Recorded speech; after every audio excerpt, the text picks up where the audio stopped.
Hi, I'm Mike Marsh, and I was contacted about doing a presentation with my wildflower pictures that I've taken with poems included. And I thought about it for a while and thought, oh, it would be a fun thing to do. I have a lot of passion for my wildflowers and also for the poems that go with them.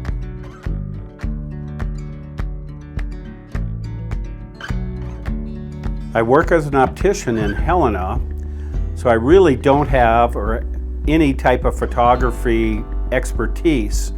I carry my cell phone around with me. It's an iPhone, and so it's always there, and I've just found that I developed this passion to take flowers, and I really liked how they turned out after I took them.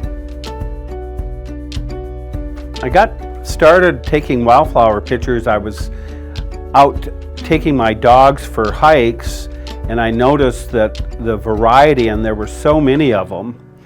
The first one, kind of funny, I took of a thistle, and I just thought they were beautiful, and it was of course out of focus, but I liked it, and I proceeded to keep on trying to take pictures, and the more I got involved with doing it, I think I've improved my end results.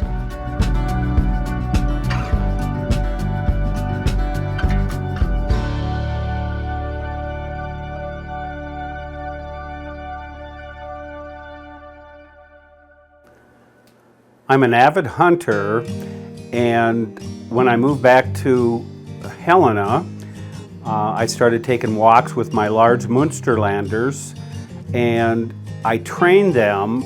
And when I first got back here, I was in a field and I was training, and I looked over and the whole field was covered with these blue flowers, which I didn't know what they were.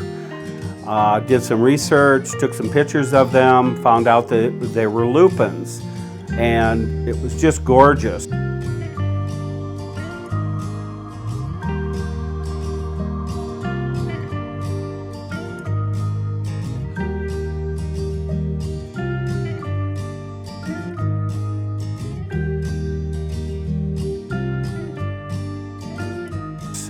And while I was there, I kind of started looking down on the ground and stuff and found a flower that I'd never seen before. Took the picture of it, and when I went home to look at it, it was this gorgeous, beautiful flower. It was early in the morning when I took this, and it had raindrops on the flower. And I posted it on the Montana Wildflower site, and I got over 1,000 likes on it. So I knew I was kind of onto something, and I really enjoyed now finding different flowers, taking a picture, and it's become a real passion for me.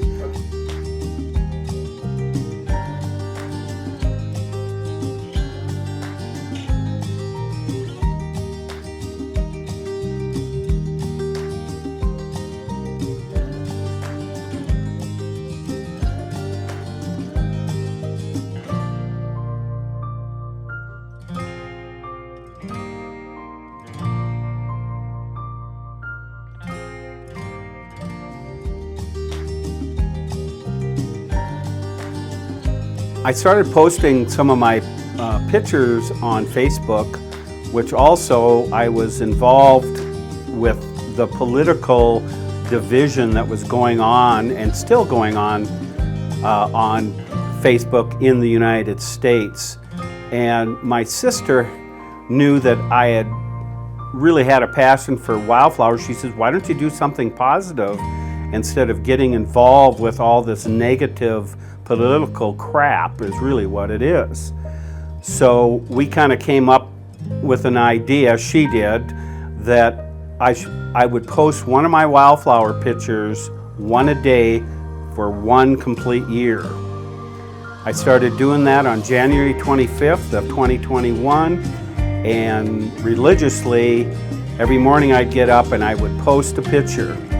About 8 months into it, I added a poem to a couple of them, and my sister said, you know, she'd like to see more of that, and so I've really tried to include a poem with every post of my wildflowers on Facebook. This was pretty natural for me. I just love poetry. I've tried to write poetry, but I like how people have the talent to put into words their really true feeling, and it just was such a natural to include that with my wildflowers.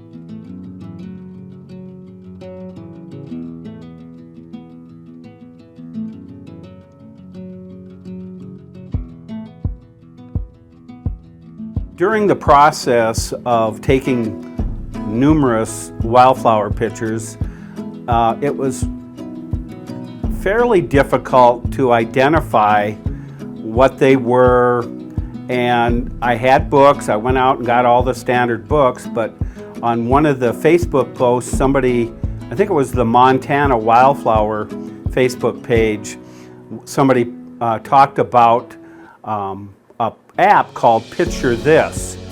I went and looked online. You have to pay for it, but it was is such a time-saving and valuable source of information. You take the picture, it scans it, and it'll tell you the name of the flower, and included in that, if you go farther down on it, it usually would have some type of poem that would relate to the flower that I was posting. It was very helpful. If you haven't done it, you should go out. If you're really into wildflowers, or any plants for that matter, go online and take a look and find that app. It's a great one.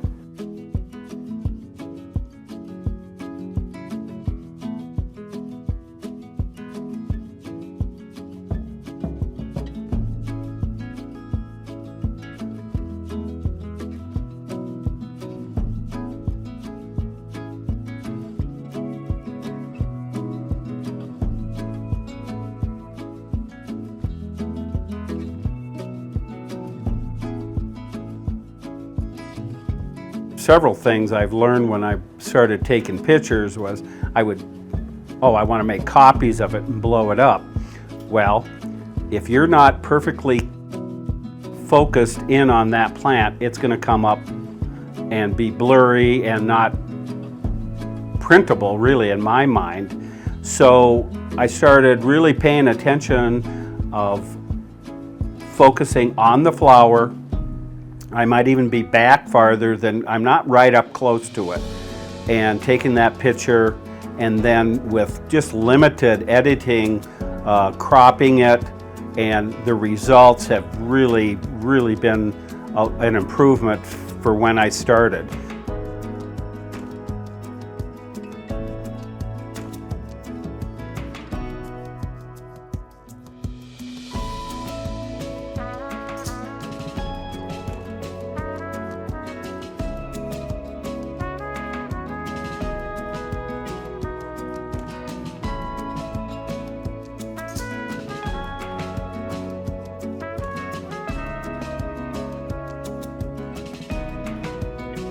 I started doing it. I went back and started looking when I started taking my first flower. It was like 2016, and it's developed so much more.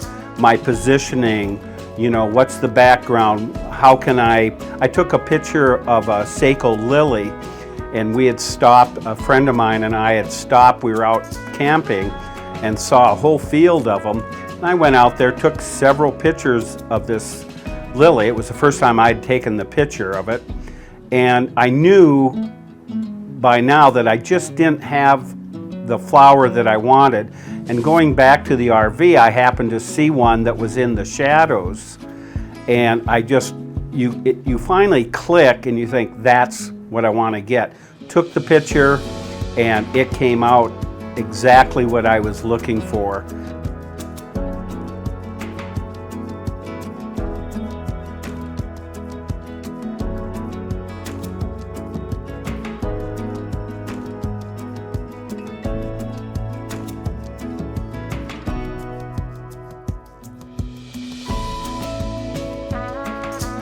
Don't get discouraged. Take a look at it. Use your imagination. Use the lighting. That's a very important thing. Overcast days are a lot better than sunny days. I love it when it's rained, because then you'll start getting droplets on your flowers, and it just adds to the complexity and beauty of that flower.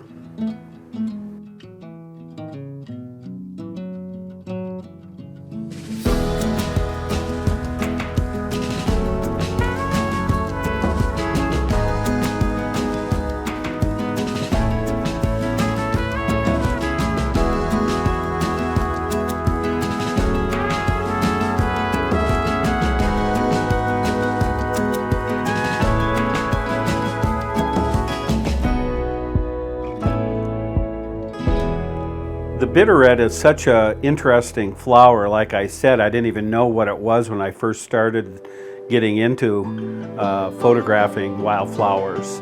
And since then, I've taken numerous and numerous pictures of this beautiful flower. This last year, a friend of mine and I had seen these, or she had seen a whole hillside of these flowers up in Helena. And of course, I was excited to go out there and photo shoot them. We had made a plan to go about 4 o'clock in the afternoon. She had made up a basket of goodies. We thought we'd do a little picnic with some wine. We go out there, could not see any blooms open at all. Little did I realize that the bitterroot in the afternoon sun will close up to preserve the moisture, and so I had to go back the next day.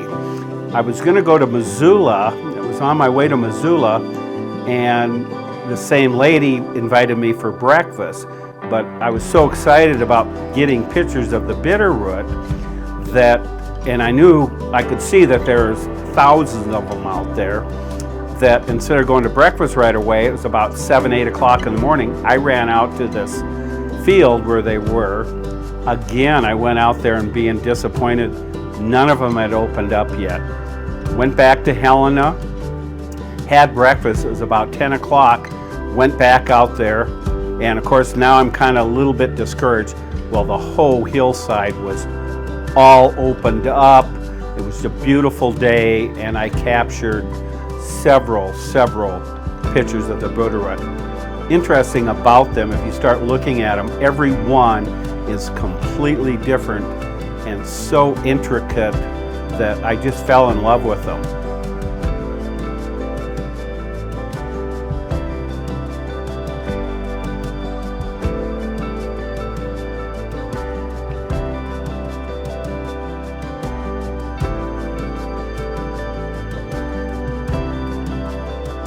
You know, one of my favorite flowers, if it's right up there, I mean, the bitterroot's nice, but this was 2 years ago, I was out with my dogs looking around, and I saw a patch of flowers, but it was across this creek, and it was fairly wide, and I looked at it, but I had this urge, you know, this drawing urge. I came back, looked at it, and I thought, I just got to get over there. So I found a forge so I could walk across this creek, got over there, and it was one of the most beautiful flowers I'd ever seen. And it turned out it was a fairy slipper, and very intricate.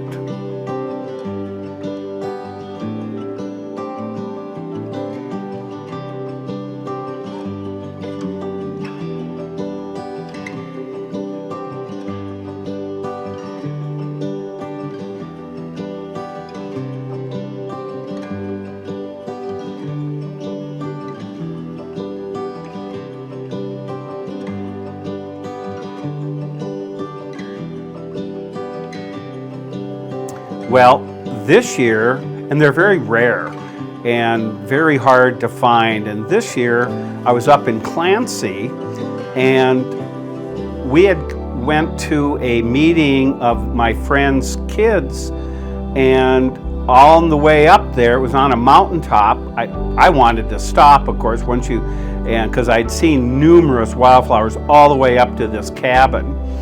And we visited with them, came back, and this friend of mine went to Helena, and I live in Jefferson City. So she took a left, I took a right down the thing, and of course, in my back of my mind, I'm thinking, I'll certainly be able to get some pictures of wildflowers. I drove down there, and after I had numerous wildflowers that I had taken, but this time I'd seen the fairy slipper again. It was up on a bank, and I got them a lot more in focus, and it was just great to realize it. It took me 2 hours to go about maybe 10 miles. That's how many times I'd stop and see it. So if you're out there, they're out there. You just have to, open up your eyes, stop, smell the roses, and you will see them. I was at a friend's cabin up around Sealy, and I was out there went out in the morning for about 5-10 minutes, came back in. I had captured about 5 or 6 completely different wildflowers I'd never taken a photo of in just a matter of 10 minutes. Came back, did some fast editing, and showed him that. He was amazed that there was that many wildflowers right in his backyard. So if you look for them, they're going to come out here. Montana has such a beautiful, so many different wildflowers that you really can get involved with them, which I have.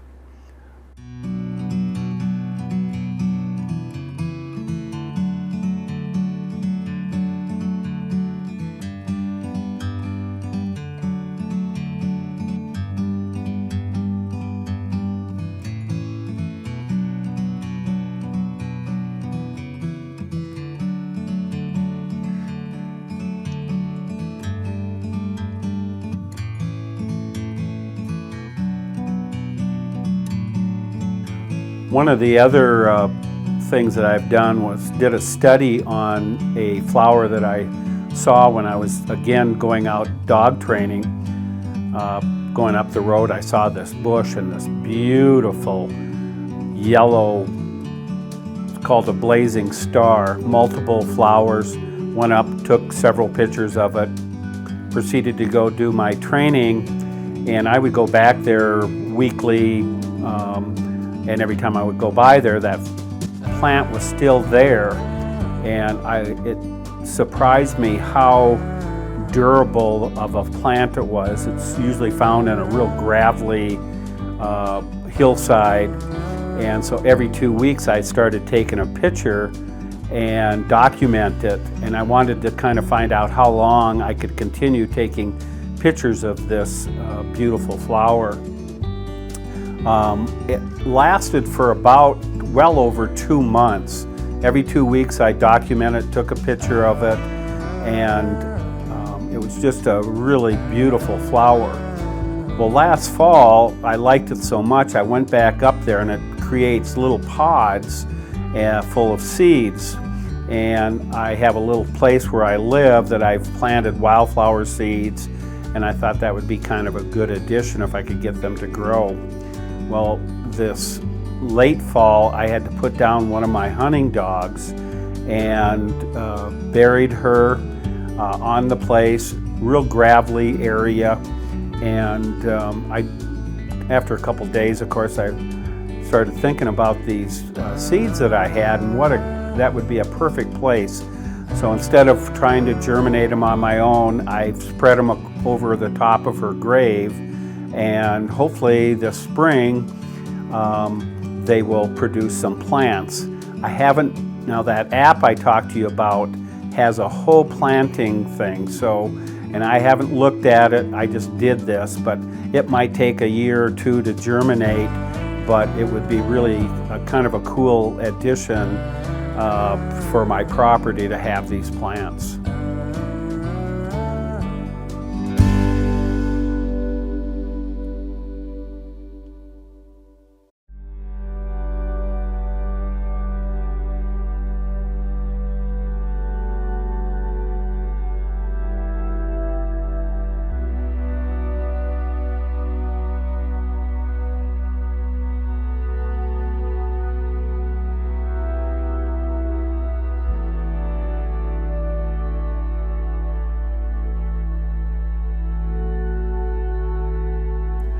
another wildflower that's dear to my heart.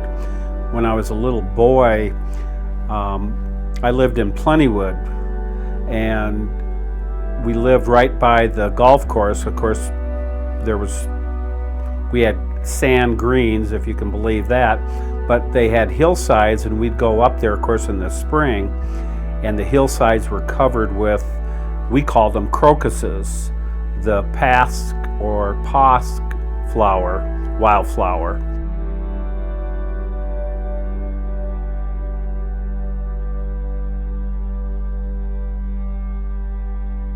And so when I started seeing them around the Helena area, they always seemed bigger, a little bit different colors, seemed more purple, darker tones.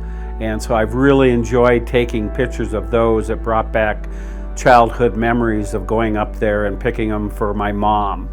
Now, talking about picking wildflowers, I really don't want to disturb the area that I'm in. I don't like picking them.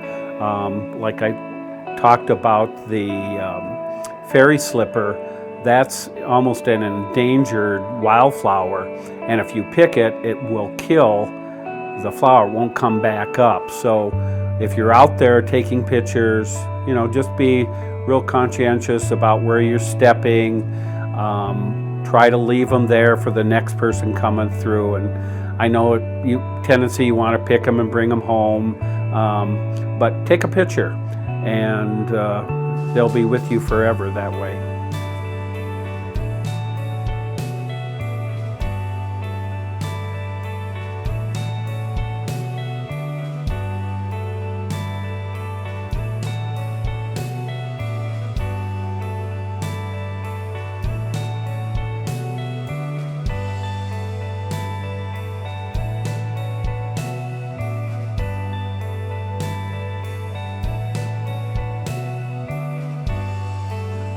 Another beautiful flower that you find kind of in the summer, this would be more of a summer flower, is a columbine. And this last year was the first year that I found one, and took several pictures of it. We were out camping and found this in a stream bed, and it's just a really gorgeous flower. I only have found one with my travels, but I tend to feel that I'm going to be able to find more when I look. It's a really intricate and beautiful flower.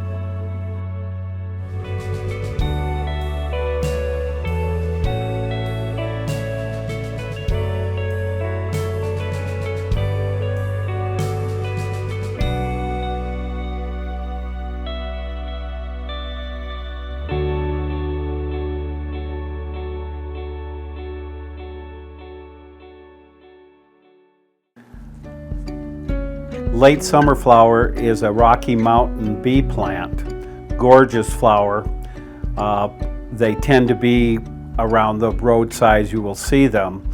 Well, I didn't realize, again, just taking a picture, I've taken them several years. They're such a beautiful flower, but they start producing later in the summer, they start producing pods that come down. And that flower too, I've been out this last fall to collect the seeds, and I included that on the grave of this dog that I had. But they're a gorgeous, gorgeous flower and readily available. You can see them along the roadsides late summer.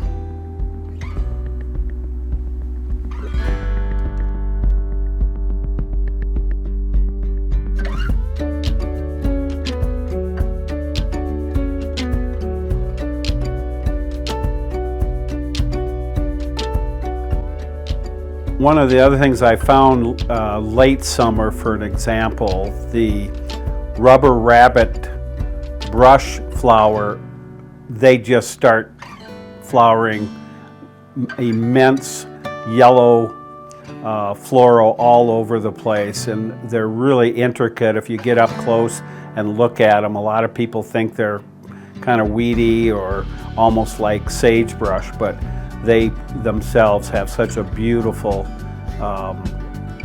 presentation and delicacy that's hard to resist when you're out there taking pictures.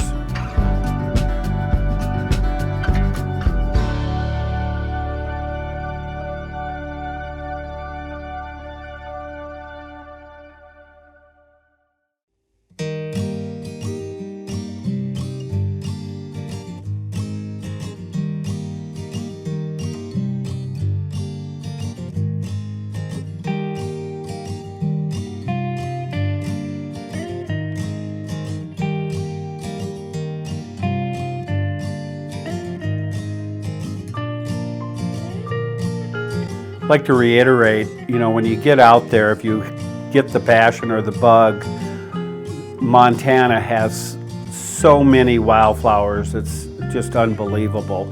Once you start looking, it's really good exercise. A lot of people hike, although you probably won't get far because you'll walk about 10 feet, 5 feet, and there'll be another wildflower to take a picture of. But really get out there and start looking. It's just like anything, pretty soon you'll develop an eye and you'll get excited when you finally come into capturing and preserving a new species of wildflower. That's one of my favorite things now, is that trying to find the next one that I haven't captured.